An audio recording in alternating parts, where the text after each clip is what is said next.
मौसम ला के लाभ होगा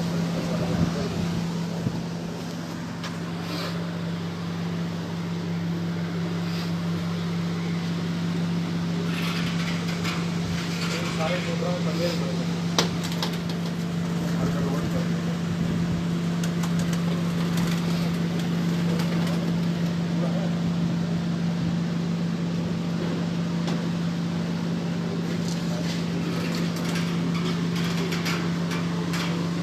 कबूतर उड़े आज दूरों 11-12 च नैशनल चैंपियन ही सा होया गोल्डन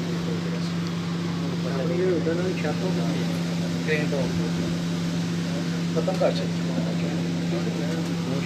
जोड़े लगने नहीं शुरू होता सियालकोट ही कर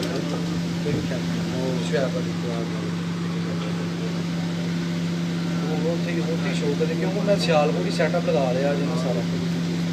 दो तो दुकाना गाड़ियाँ तो फिर उत्थे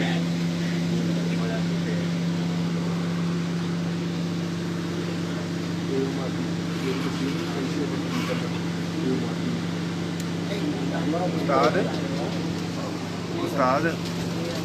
उस्ताद जी मादी छापे जाके मरी ये वो ब्रीड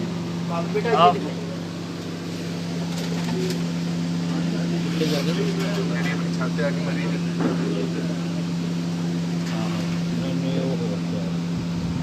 वो चंगी सी ये चंगी शेरे वाली मादी जी मर गई मादी को मरी उस ब्रीड चो बनया है दोनों जो बनया है वो चंगी कहीं मर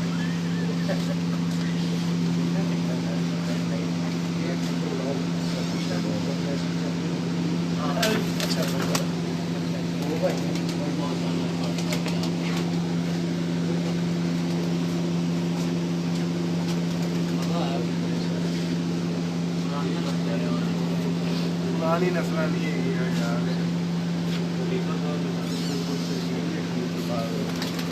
नस्ल यही नस्ल ने जी अज ने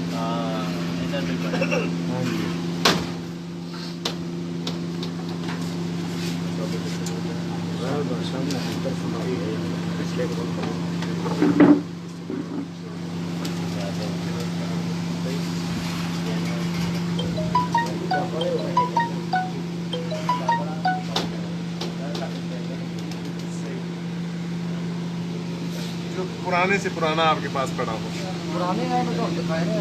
अब वो फिर आपको चलाए ने पट्टियां में से कोई टाइमियां काबो पट्टियां साहब वाली हटो मैं मजा आ गया ये जी मतलब और के साथ इरफान साहब ये इंचार्ज है दोनों बाबा सिकंदर की तरफ से और हर आने वाली चीज़ सबसे पहले अपलोड करते हैं मैंने कहा इनका कैमरा मैं पकड़ूँ यही आजकल सही काम कर रहे हैं और मेरे साथ क्या अस्सलाम वालेकुम भाई ज़्यादा मुश्किल हो जाता है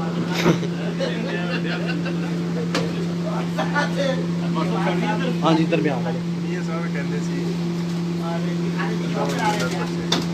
वो कहते सी गुड्डे से जाओ फड़ के ले आओ जे तुहानू लभना पवे तो तुसी कबूतर बन नहीं है भी इधर तो गुड्डे से जाओ तो फड़ के ले आओ बशीर साहब इसमें यानी कि कबूतर गुड्डे से जेड़ा भी फड़ लिया वो चंगा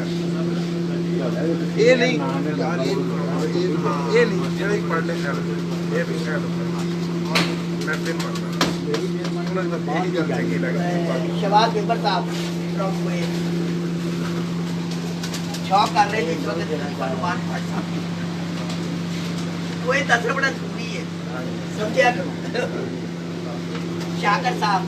फ्रॉम प्राइवेट और सरदार मोहिब साहब नाम कच्ची कोठी बदरात भट्टी साहब और सुहेल अहमद भट्टी साहब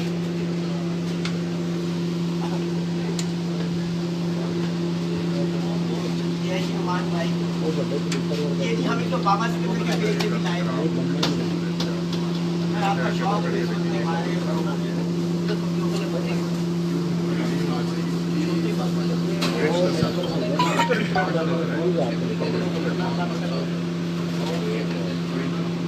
ਉੱਥੋਂ ਆਇਆ ਉਹ ਚੱਲਣ ਲਿਆ ਕੋ ਆਇਆ ਹੁਣ ਉਧਰ ਪਾਸੇ ਆ ਗਿਆ ਸੀਨ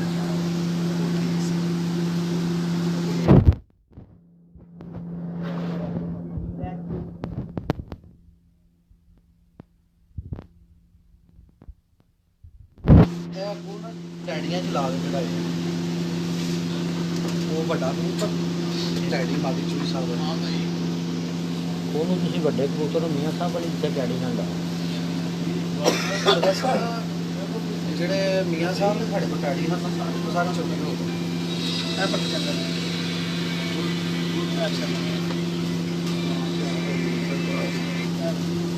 ऐसे ही मलिक साहब क्या ओपिनियन है आप का मजा आया माशाल्लाह बहुत मजा आया मैंने आपकी बॉडी लैंग्वेज से भी अंदाजा लगाया